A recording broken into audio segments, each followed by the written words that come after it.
Começa agora o Comentário Bíblico Vida, um projeto Bibotalk Produções e a Editora Vida.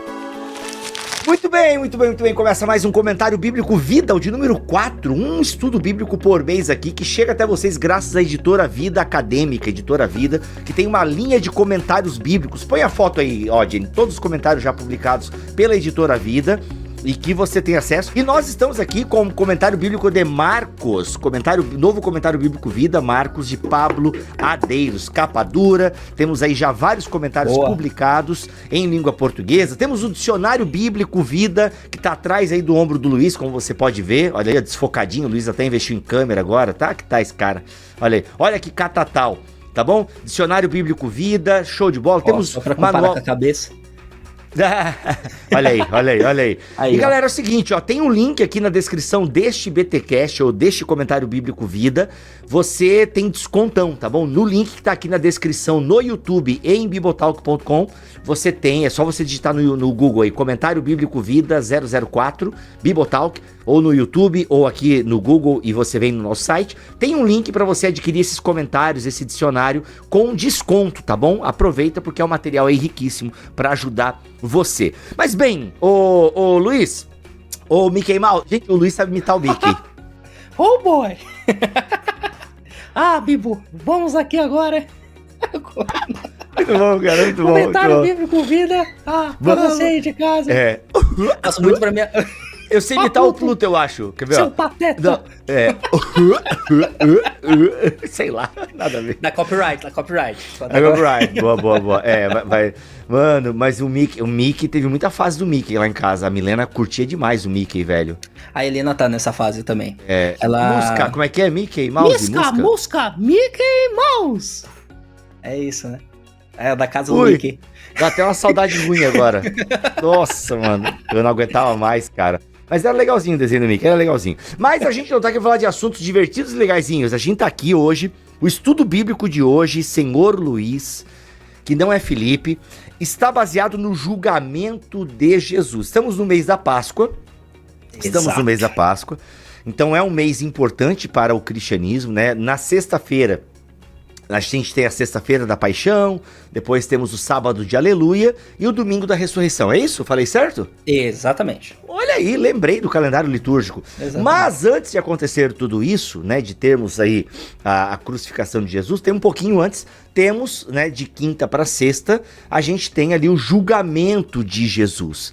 E que é um passo. E antes a gente ainda tem a oração do Getsemane, que é linda, maravilhosa. E todos nós cantamos Leonardo Gonçalves. No Getsemane foi que meu Jesus orou. Nem tente os agudos, por favor. Você não dá, em casa, não dá. Canta igreja, é difícil. Acho que nem ele tá conseguindo mais, né? Por conta do problema vocal dele e tal. Enfim, é ruim, né? Um cara que vive da voz, assim, enfim, que Deus abençoe o... Como é que é o nome dele? Leonardo Gonçalves. Não, mas ele articulou a carreira pra baixar um pouco o tom e tem feito músicas incríveis. O último CD dele, O Sentido, é maravilhoso. Olha só, agora ficou assim, no Getsemane foi que meu Jesus orou. Agora é assim. Mas enfim, galera, Se fosse o The Voice, eu não virava a cadeira. Sério, mano? Não virava, não, cara. Eu queria cantar num quarteto, eu era o baixo. Yes, got to have a wanna sing and shout. Eu via... Já que a gente tá falando de adventista, eu ouvia muito quarteto adventista. Eu tô me segurando pra não fazer nenhuma piada. Não faz. Arautos do Rei. Eu ouvia muito Arautos do Rei, cara. Arautos do Rei, cara. Nossa, mas eu não lembro de nenhuma música, mas eu ouvia bastante. Porque tem a divisão certinha ali das muito quatro lindo, vozes, cara. Né? Arautos do Rei era lindo. Eu não sei se existe ainda. A gente cantava músicas do Coral Prisma, velho. Nossa, Prisma eu não conheço. Coral Prisma, a gente tinha um coral de jovens na Assembleia de Deus. Olha o nome, Coral Jovem Vale da Renúncia. Olha aí, nome bem assembleiano. E aí eu era o baixo, cantava no naipe do baixo, não sei se é naipe que fala.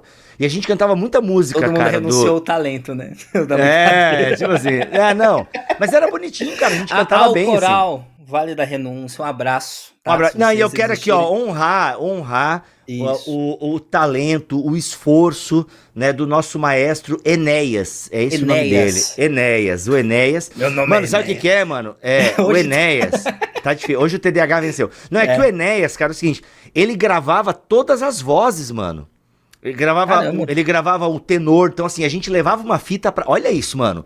A gente levava uma fita pra casa, entendeu? Pra ensaiar. Então eu ouvia ele cantando como que eu tinha que cantar, no tom baixo ali, entendeu? Não sei se é tom, na voz baixa, sabe? Aí ele gravava o tenor, aí tu chegava em casa e ensaiava gravando o tenor. Mano, ele fazia cópia das fitas e ele tinha pra cada membro do coral, velho. Aí a irmã dele gravava o contralto, acho que o nome dela é Suzete, se não me falha a memória, Suzete. E aí a irmã dele gravava o contralto e o soprano, tá ligado? Enéas então, Suzete. Enéas e Suzete. E eu acho que o Emerson comenta também... aqui embaixo, tá? Eu não acho que eles não me acompanham mais, mas fizeram muito parte da minha juventude, assim, sabe, cara?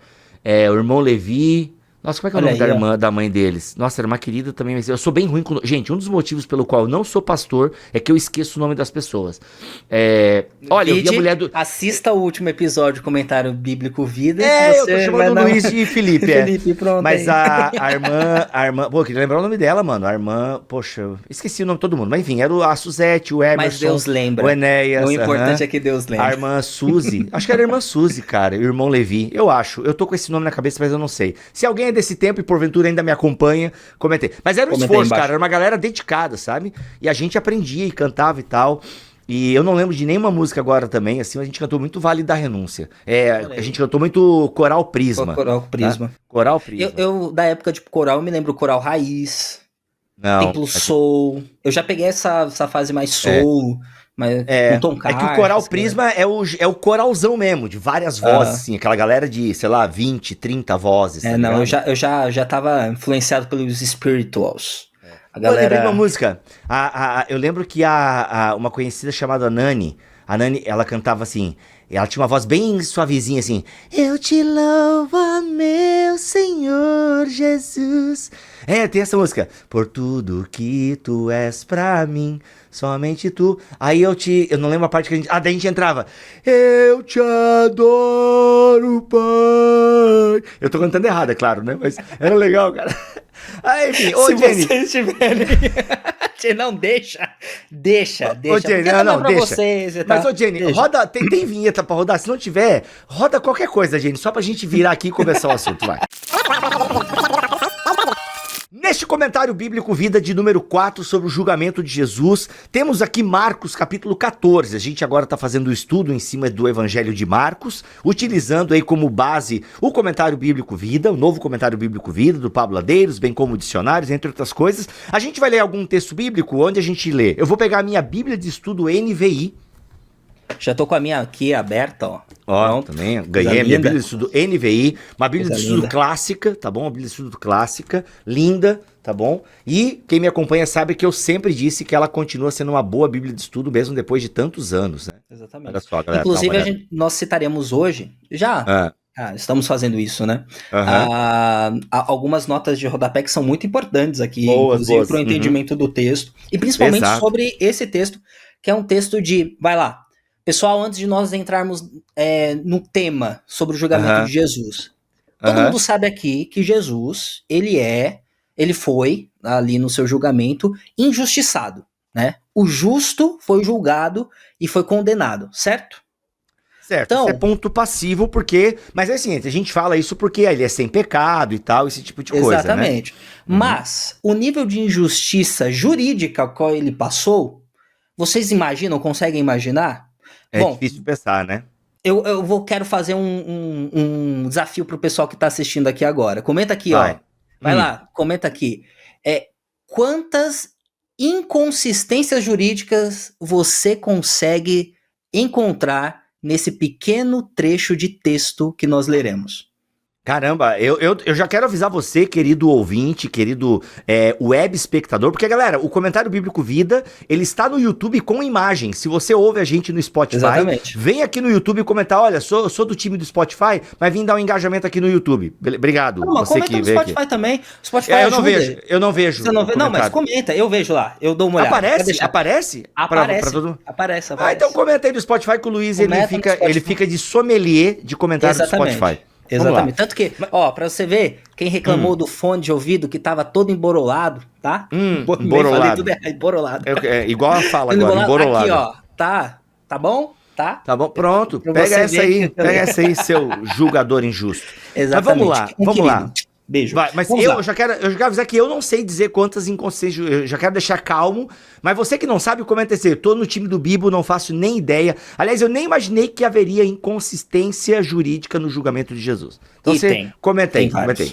Vai lá, onde a gente lê, Luiz? Nós iremos dividir o texto em 3 partes, tá? Vai ser bem sacerdotal, separando gordura de carne. Vamos ser açougueiro aqui com o texto. Bora. E para começo de conversa, 2 versículos. Evangelho de Marcos, capítulo 14, versículos 53 e 54.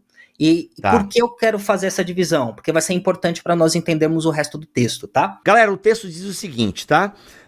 Versículo 53. Levaram Jesus ao sumo sacerdote e então se reuniram todos os chefes dos sacerdotes, os líderes religiosos e os mestres da lei. Ou seja, se reuniu uma galera ali. E o 54 diz o seguinte. Pedro o seguiu de longe até o pátio do sumo sacerdote, sentando-se ali com os guardas, esquentava-se junto ao fogo. Dois versículos ali, justamente para nós entendermos o que está acontecendo ali.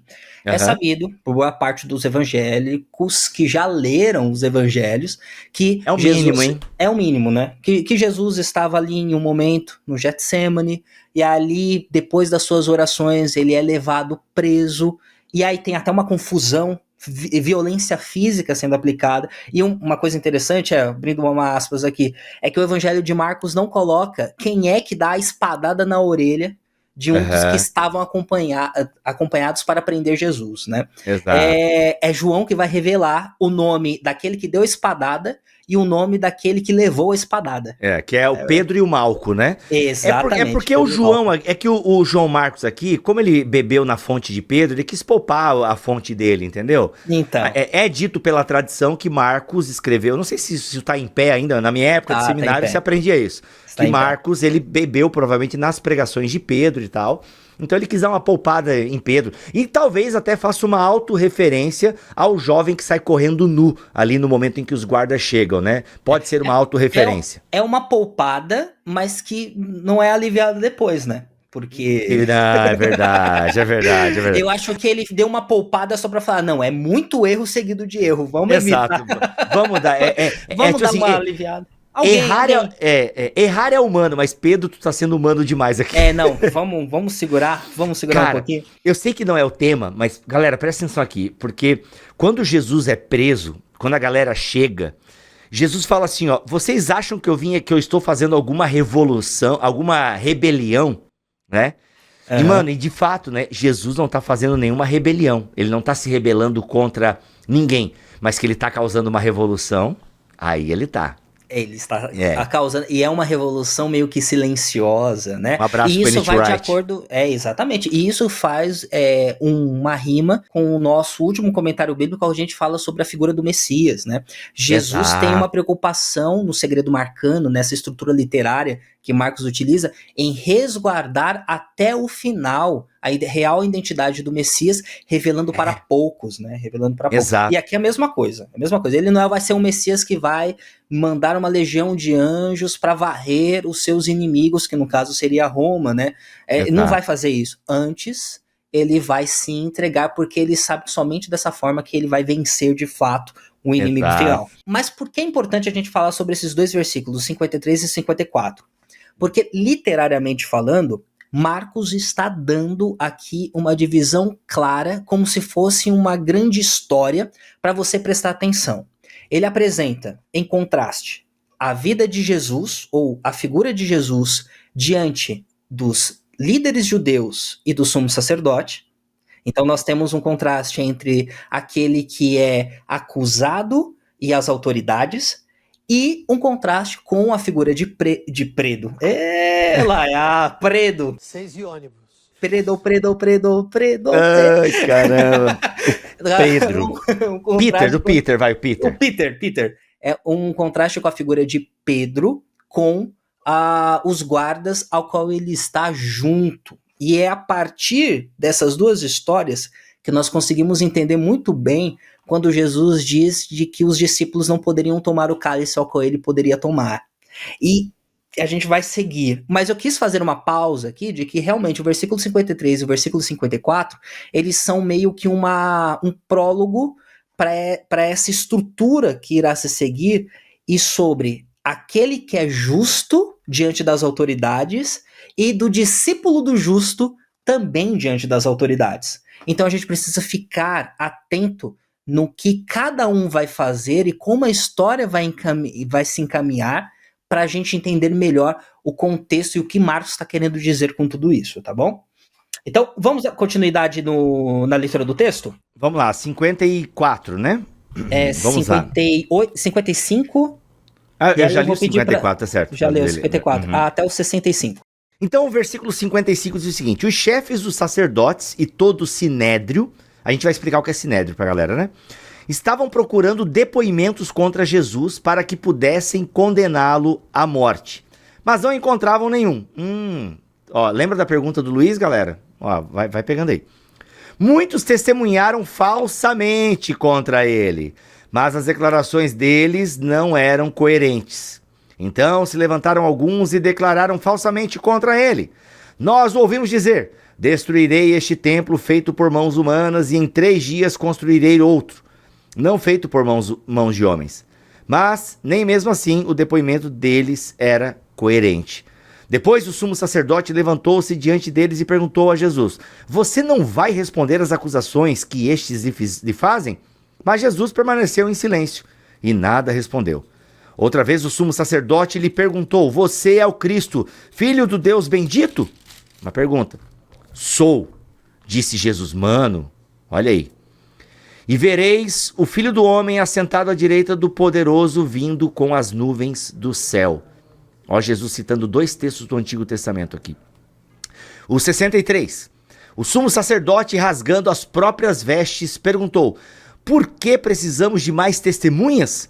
Vocês ouviram a blasfêmia. Que acham? Todos o julgaram digno de morte. Então, alguns começaram a cuspir nele, vendaram-lhe os olhos e, dando-lhe murros, dizem: profetize. E os guardas o levaram dando-lhe tapas. Eita lasqueira. Vamos lá, estamos caminhando para o sofrimento de Cristo Jesus e aqui a gente precisa trazer um centro de gravidade, porque quando nós falamos do sofrimento na via crucis, né, da via da cruz, a qual Cristo ele também nos convoca, nós não queremos estabelecer uma fé que é sadomasoquista, tá? Mas uma fé que contra a realidade, que ela é ruim, ela é má. Ela é baseada no caos, né? Ela é baseada em corações que podem machucar e muito, né? Inclusive, na semana em que gravamos esse episódio, está rolando na internet uma discussão a respeito do que seria igreja saudável, do que passaria as questões relacionadas sobre justiça, sobre cuidado e tudo mais. Abuso e tal, né? Abuso espiritual, moral, mais. Coisa arada. E quando nós olhamos para o ministério de Cristo, é algo que realmente nos faz colocar os pés no chão e trazer sobriedade de que aqueles que estavam lidando com Cristo faziam parte do sistema religioso. E como eles estavam lidando? Eles estavam lidando com muita injustiça. Tá? Muita injustiça. Mas vamos lá, ô Felipe. Outra vez? Eu vou falar cada vez que eu cada vez que eu te chamar de... Deixa. Ó, não, vamos lá. A partir de agora, cada vez que eu te chamar de Felipe, eu vou te dar R$100. Nossa, cara. Se eu te chamar de Felipe, eu vou te pagar R$100. Tô falando sério. Beleza. Porque se não dói no bolso, mano, a gente não muda. Isso. Então pronto, aí, tá vendo? Aí, gente, obrigado. Pode deixar, Jenny. Não, a partir de agora, pô. A partir de agora. A partir de agora, então, não é retroativo, senão eu vou ter que tirar uns 3 salários mínimos. Gente, a gente tá lidando com muita brincadeira aqui, porque o texto é muito sério, gente, muito Vamos sério lá, mesmo. falando sério agora. A gente tem aqui o Sinédrio, que era basicamente a cúpula religiosa de Israel, certo? Positivo. Isso. O Sinédrio não era apenas isso. Não apenas política isso. também, né? Política ela era política também e lidava com tensões sociais. Ela é ali no Sinédrio onde você tinha discussões em quesitos de observância da lei, mas não apenas isso, a administração do tecido social, porque a gente está pegando um espaço de terra que é consideravelmente grande. O Sinédrio era o ajuntamento de líderes judaicos de várias partes que lidavam com a observância da lei, da religião, e não apenas isso, as questões políticas que são concernentes, para que, por exemplo, de onde vinham as acusações sobre falsos líderes, né? Falsos profetas que surgiam ali no primeiro século. Eram tratadas no Sinédrio. Então a gente está lidando com esse tipo de julgamento, né? O Sinédrio é esse lugar. Olha só a nota de rodapé aqui da Bíblia de Estudo NVI, tá? Ela diz o seguinte: o Sinédrio, o Tribunal Supremo dos Judeus, nos dias do NT, era composto por 3 tipos de membros: chefes dos sacerdotes, líderes religiosos e mestres da lei. Ao todo, se compunha de 71 membros, incluindo-se o sumo sacerdote, que era presidente da sessão. Sob a jurisdição romana, muita autoridade era atribuída ao Sinédrio, mas este não podia decretar pena de morte. Positivo. Tá, então nessa primeira fase, nessa primeira etapa do julgamento de Jesus, é um julgamento meramente religioso, né, e que tem aqui inconsistências no procedimento, né, que a gente vê até mesmo porque não é só porque é religioso que não teria uma certa ordem a ser seguida. Exato. Então vamos entrar pormenorizadamente nessas questões, e aí eu trago o dicionário teológico Vida, que dá algumas informações. Pormenorizadamente. Aleluia. Fiquei 30 minutos ali. Exato. Tá, vamos então vamos nos pormenores então, vamos lá. Ok. Ele tá perante o Sinédrio, e aqui já tem... Não, eu quero que tu fale agora das inconsistências jurídicas aqui, é isso? Isso, a primeira delas é de que, segundo as leis internas observadas na Mishnah, não poderia haver nenhum tipo de julgamento no período noturno e nem mesmo em dias de festas. Eita lasqueira. Nós estamos aqui no caso da Páscoa, né? Isso não poderia acontecer porque é uma violação ao presente e à dádiva das comemorações, que eram festejadas por toda uma nação, e era uma característica religiosa, mas para além disso não poderia ser feito no período da noite, porque o dia ele poderia ser estabelecido como um campo e um espaço-tempo para levantamento de provas, seja a favor ou seja contra aqueles que está recebendo a acusação. Assim, o Pablo Deiros fala no comentário dele que isso ali, que todo esse processo ali de julgamento perante o Sinédrio, depois perante Pilatos, foi entre 5 e 7 da manhã, aproximadamente. E aí você entra em outra inconsistência. Foi muito rápido. 5 e 7 da manhã. Estamos falando aí de 2 horas. Apenas 2 horas. Um julgamento expresso. Velocidade de internet, né? É o julgamento internet. Porque na internet você julga muito rápido e manda pro inferno, manda pro céu, sem defende... notinha de rodapé, viu? Sem notinha. Exatamente. Sem notinha de rodapé. Caramba, maluco, caramba. Então, essa é a primeira inconsistência. Eu tenho mais algumas aqui. Vamos pra segunda? Eu posso suspeitar de uma, daí tu me corrige? Pode. Eu acho que tem esse lance também, que eles não tinham provas, né, suficientes, tanto que a galera não tinha, e o próprio texto bíblico fala isso, olha, a galera teve que mentir aqui, e até quando traz uma verdade, ainda não tem contexto, porque Jesus falou mesmo, né, que vai destruir esse templo e construí-lo em 3 dias. Obviamente que Jesus não tá falando do templo de Jerusalém, mas dele mesmo, né, só que, cara, que Jesus também não facilitava, falava muitas coisas difíceis pra galera entender. Mas nós, discípulos, entendemos porque caminhamos com Jesus. É o princípio para se entender o que Jesus fala, é caminhar com ele. Pega a visão, como diz o outro, né? Então o que acontece? Então até isso que a galera fala aqui não é suficiente para condená-lo, né? E aí a galera precisa, inclusive... E aqui é muito maluco, né, mano? É muito maluco, por quê? A turma que parte da lei, a galera que quer defender a lei, é a galera que tá violando o 9º mandamento, de não dizer falso testemunho. Eu acho que é o 9º mandamento. Isso mesmo. Na contagem protestante, né? Então assim, ou seja, tá violando o mandamento de tanto que odiava Jesus, né? Porque de fato, não, mano, esse cara é bruxo, esse cara, ele, entendeu? Ele faz coisa arada. Que autoridade que é essa? O que ele faz? Por que até os demônios e as curas e tal? Esse cara é de Beelzebub, né? Que são algumas das acusações que... Mas sabe cara, o que é interessante? É que só o Sinédrio... Só um parênteses. Não, é que eu lembrei de um negócio que eu acho que fala no Evangelho de João. A gente tem que entender que essa galera aqui, ela tá há um tempo já caçando Jesus. Entende? No Evangelho de João, acho que é o João 8, né? Isso. Jesus realiza um milagre, que acho que é a cura de um cego. E ali o texto diz, e a partir desse momento começaram a conspirar contra Jesus. Tá ligado? Então assim, a galera já tava ali tramando há muito tempo, né? Cozinha, por isso que eles estavam preparados na madrugada ali, com o julgamento meio armado, já com falsos testemunhas e tal, entendeu? Aí teve a traição de Judas, aquela coisa arada e tal. Mano, ou seja, outra inconsistência é isso, né? A galera tava criando falso testemunho. Falso testemunho. Só que o Sinédrio, ele entende que o discurso é incoerente. Eles não condenam em cima do falso testemunho. Porque eles poderiam ser depois pressionados segundo a lei. Então, na observação deles, nem mesmo os discursos que são os falsos testemunhos ganhavam robustez jurídica para condenar Jesus.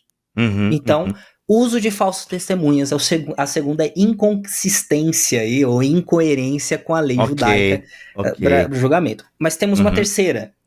Qual? Quer tentar arriscar? Vamos lá, tá aqui o texto dá uma pista ou não?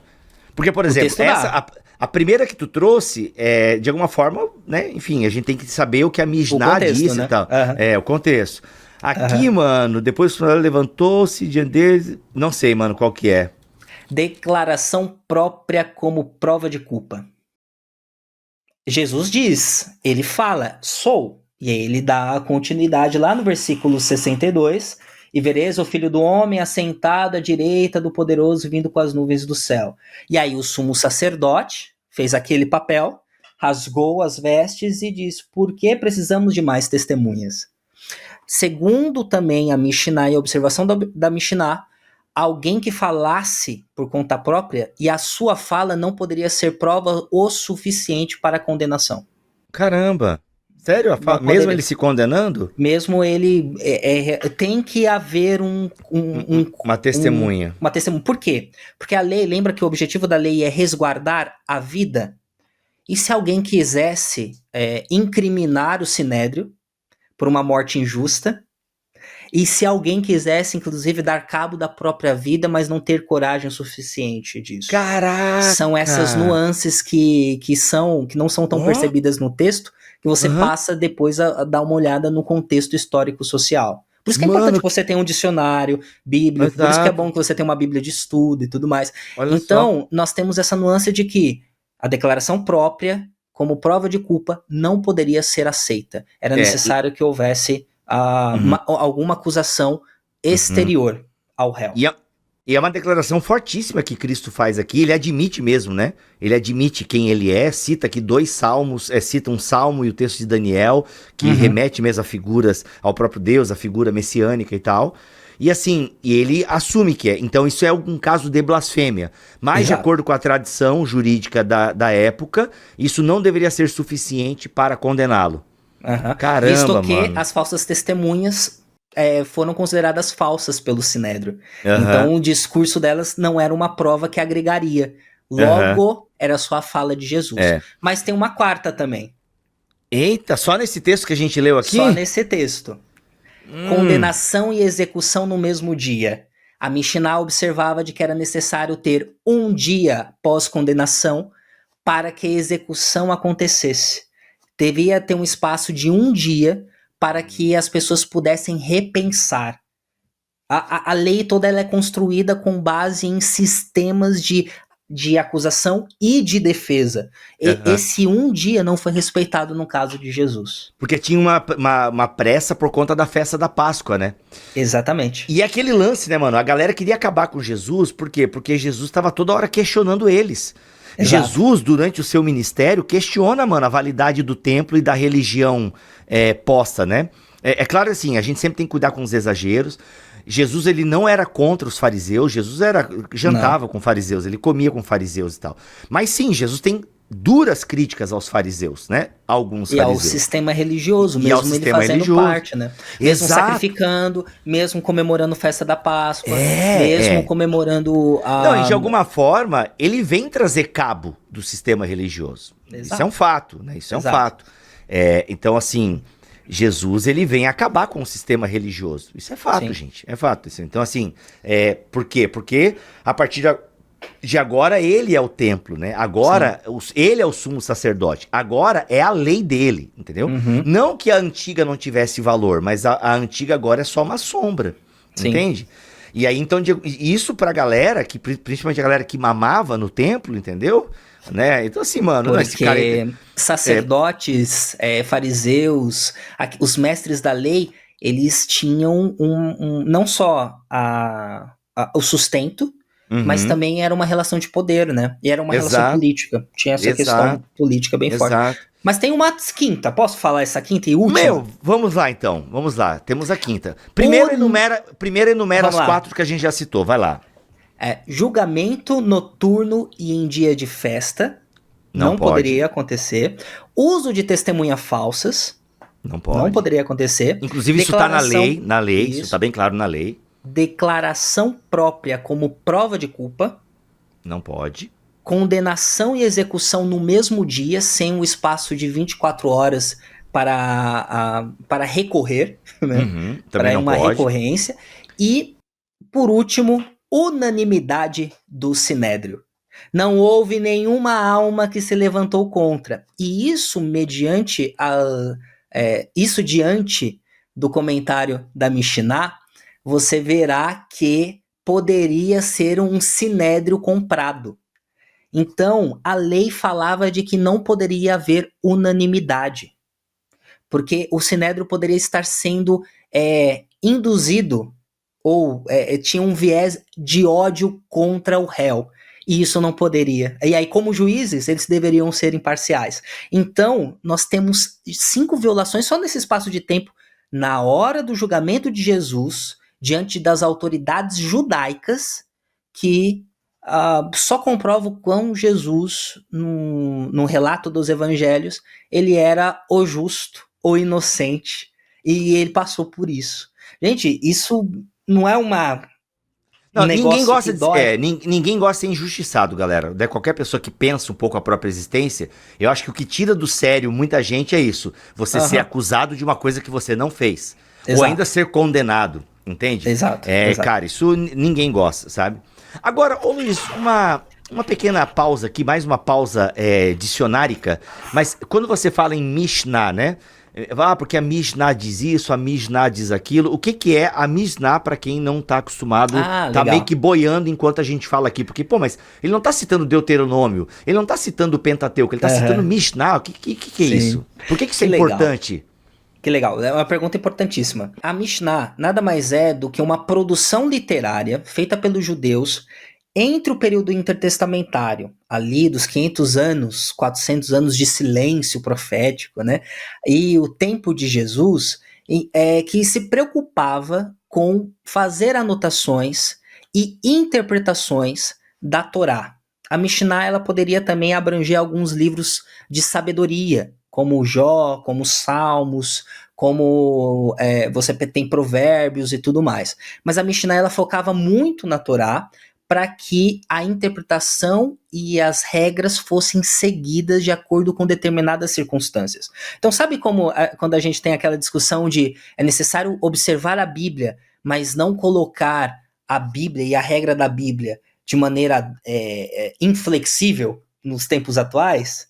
Já havia esse processo de contextualização de acordo com as circunstâncias e os problemas na época de Jesus e antecedente à época de Jesus. Então a Mishnah é uma produção literária muito típica dos judeus mesmo, que fizeram esses comentários visando zelar pela obra, zelar pela lei do Senhor, zelar por essas histórias e a consequência dessas histórias no imaginário religioso da época, tá? Vamos lá então, Luiz. A gente caminhou então pelo julgamento de Jesus, o julgamento religioso de Jesus, foi capturado, foi levado ali até onde ele foi levado? No pátio do templo? Não. Ele foi levado para casa. É aí onde tem uma outra questão também, viu? Eita, que ele vai para casa do sumo sacerdote lá. Exatamente, que não poderia acontecer. Mó rolo isso aí, mano. Não poderia acontecer, deveria ser julgado no sinédrio mesmo. Ele não poderia ser julgado em um âmbito particular, privativo. Muito louco. Muito louco. Enfim, aí a gente tem então essa primeira parte. A galera decide de forma unânime que, olha, é digno de morte. Mas, como eles estão sob o poder de Roma, eles não podem matar a galera. Eles não podem, né? A gente, infelizmente, aqui não consegue. Por isso que foi muito bom quando a igreja se uniu ao Estado, então ela já matava direto. Mentira.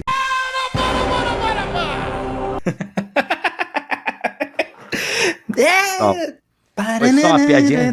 Foi só uma piada. Mas é isso que galera, a Idade Média basicamente foi isso, né? E no protestantismo também rolou, tá bom? Não é só católico que matou gente, não. Nós protestantes matamos algum também. Um abraço aí pra galera. Bruxas de Salem, tá? Só pra... Nossa, mano, que filmaço. Daniel Day-Lewis.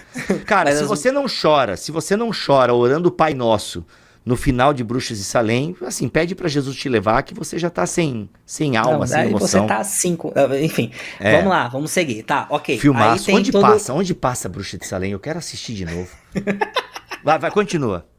Então nós temos o julgamento de Jesus, nós vemos que existem muitas injustiças diante do sistema judaico, e aí, logo em seguida, a condenação e os guardas levarem Jesus para agora o processo, né, o processo romano, para de fato Roma aplicar a pena, lembrando que nos tempos antigos, né, as blasfêmias religiosas judaicas eram acometidas com apedrejamento, Roma que crucificava. Então, Jesus foi enviado para uma morte pelo Estado, tá? Pelo Estado, pelo Império. Mas antes de termos a continuidade de como dar esse processo jurídico, e antes de Jesus ser, e a história continuar, como se dá o processo agora nos âmbitos mais romanos, assim por assim dizer, nós temos uma pequena história do que acontece com um dos seus discípulos, que é Pedro. E aí, sai de Jesus e volta para Pedro, aí dos versículos 66 ao 72, que é onde nós encontramos a negação. A gente não vai ler para acelerar aqui, mas você pode ler na sua Bíblia, mas é a negação de Pedro, né? As 3 negações de Pedro, e que inclusive é muito triste. E aí, como a gente até já falou num BT Papo aqui, diferente de Judas, que só tem um remorso, mas não um verdadeiro arrependimento, Pedro, aqui ele realmente depois tem, né, quando houve, né, o terceiro galo cantando, que provavelmente não era um galo mesmo cantando, mas era a troca da guarda romana, alguns especulam isso e tal, mano, ele cai em arrependimento profundo, né, e foi uma experiência marcante para Pedro, sem sombra de dúvida, tanto que Jesus depois tem uma conversa só com Pedro, pra dizer, cara, eu sei que eu sei, mas vai lá, tu me ama? Amo, então apacenta as minhas ovelhas, né? Então a gente tem mas algum ponto que você quer destacar aqui de Pedro? Porque de fato é isso, né? Todo mundo negou, né? Inclusive Pedro. O único o único ponto que eu gostaria de destacar é como você tem uma rima de ideias daquilo que Jesus passa ali diante do Sinédrio, do que Pedro passa diante dos guardas e de uma serva do sumo sacerdote.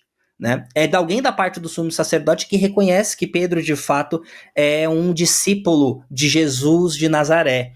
E aí... É alguém que cuidava da porta, né? Essa serva cuidava da porta, o Deiros fala ali. Exatamente. Se você vai para o relato de Jesus diante do Sinédrio, o Sinédrio fala, e Jesus mantém-se em silêncio, e por último, ele fala, o que é contundente para que ele seja condenado de maneira injusta, certo? Pedro não. Pedro fala, e por último ele acaba com o silêncio do arrependimento. Não sou, livrando-se,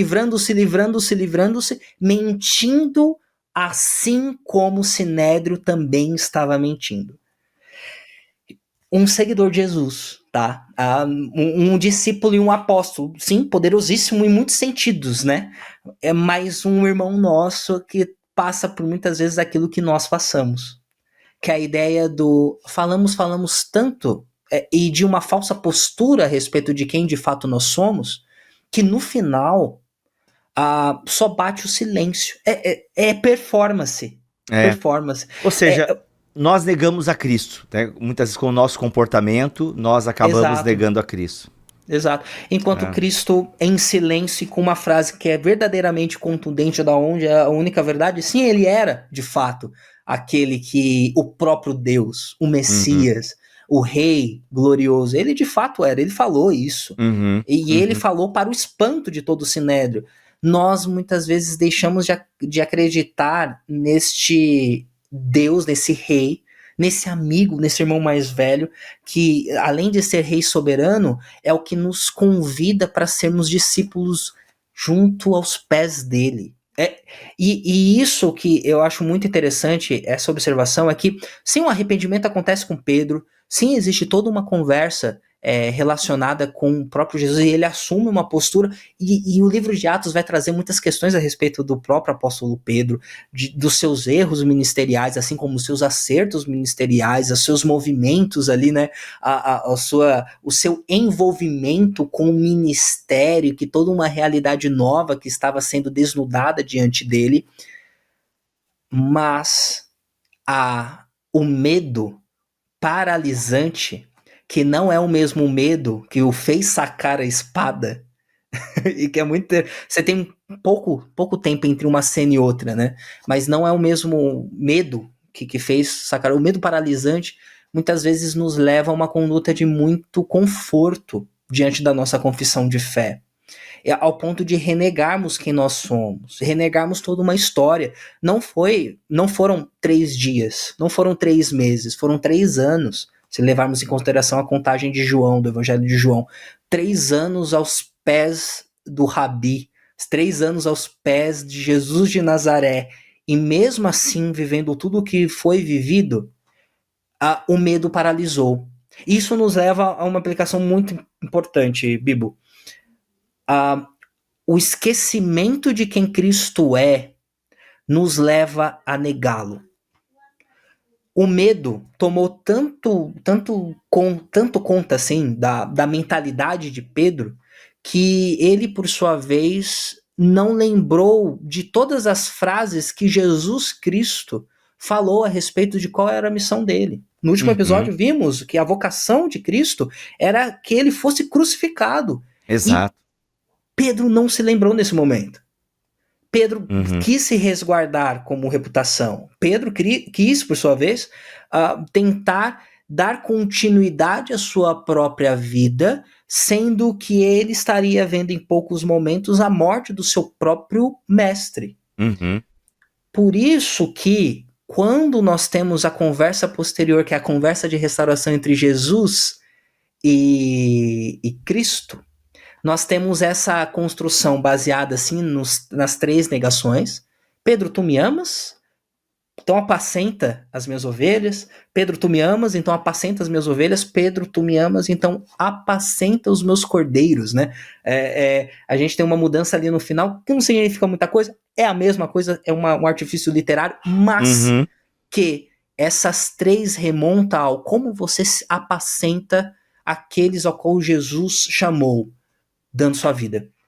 Dando sua vida. Cruciformidade. Mais uma vez, a gente volta com aquele termo chamado cruciformidade. A cruz vai mandar uma forma.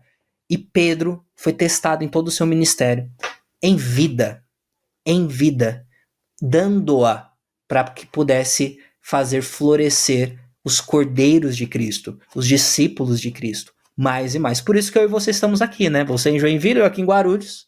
Nós estamos aqui por conta de caras como Pedro, que negaram, mas que por sua vez entenderam, é o caminho da cruz, é o caminho da morte. E eu sempre gosto de fazer um paralelo também, cara, que é o seguinte, a mesma galera que de alguma forma corre no Getsemane e abandona Jesus, Pedro, que nega Jesus, a gente vai ter o mesmo Pedro em Atos capítulo 4, enfrentando as autoridades, porque os caras estão lá sendo julgados, vocês têm que parar de falar desse cara aí. Olha, a gente não vai parar de falar, não. Vocês vão, entendeu? Porque importa obedecer a Deus, né? E não os homens. Então, e Pedro, inclusive, vai ensinar isso, né, nas suas cartas, né? Tradicionalmente, entendemos que ele é o autor de 2 cartas do Novo Testamento. Então, ele vai escrever isso, a mesma coisa nas suas cartas, e o que ele viveu na pele. E assim, eu acho isso muito maluco, porque tu percebe que ele teve mesmo um encontro com Cristo ressurreto, somente uma coisa muito milagrosa, muito espetacular faria, né? Um cara como Pedro, que negou, tipo assim, acabou, o cara tá preso, o cara vai morrer, entendeu? Somente uma coisa muito espetacular faria um grupo de pessoas que correu na hora que o bicho pegou. Essa expressão eu acho que é nacional, né? O bicho vai pegar. Então assim, quando o bicho pegou, a galera correu. E agora você tem essa galera diante do Sinédrio também, que se não me engano, Atos 4 também é o Sinédrio. E não, a gente não vai parar de falar de Jesus não, entendeu? A gente realmente, Jesus curou aquele cara ali na entrada do templo, entendeu? E a gente vai continuar anunciando aquilo que vimos e ouvimos. Então assim, mano, é isso.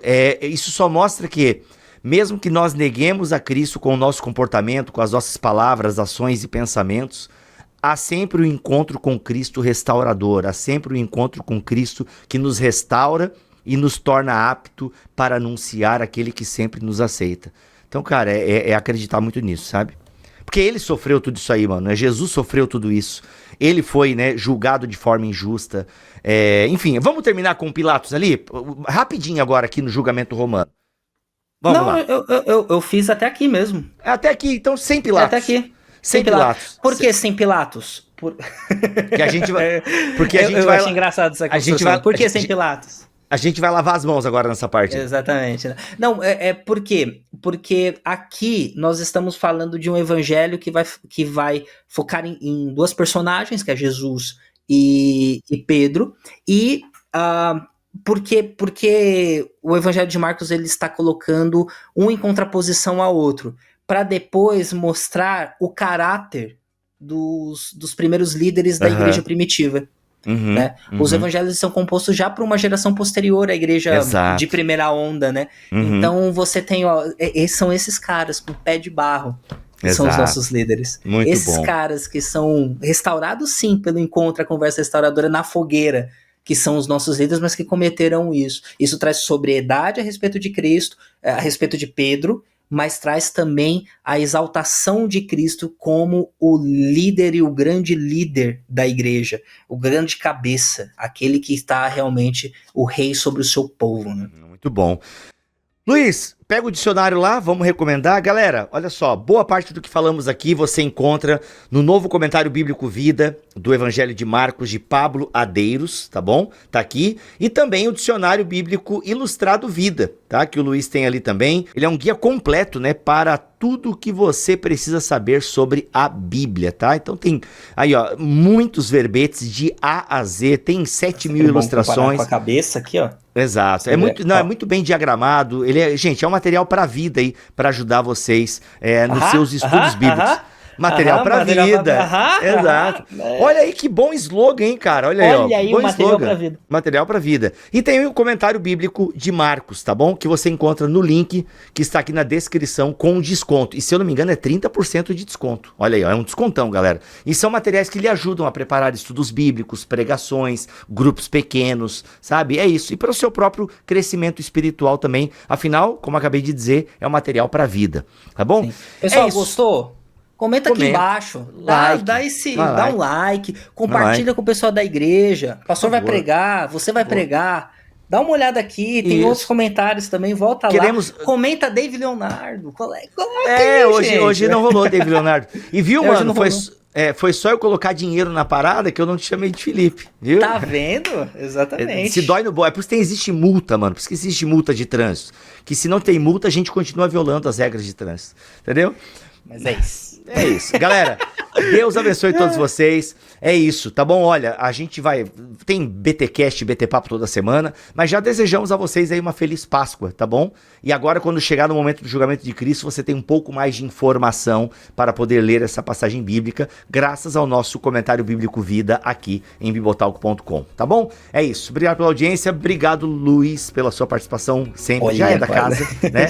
Olha a participação, o cara já é da casa, mano. Tá bom? Deus abençoe todos vocês e até o próximo, se ele quiser assim permitir. Fiquem todos da paz do Senhor Jesus.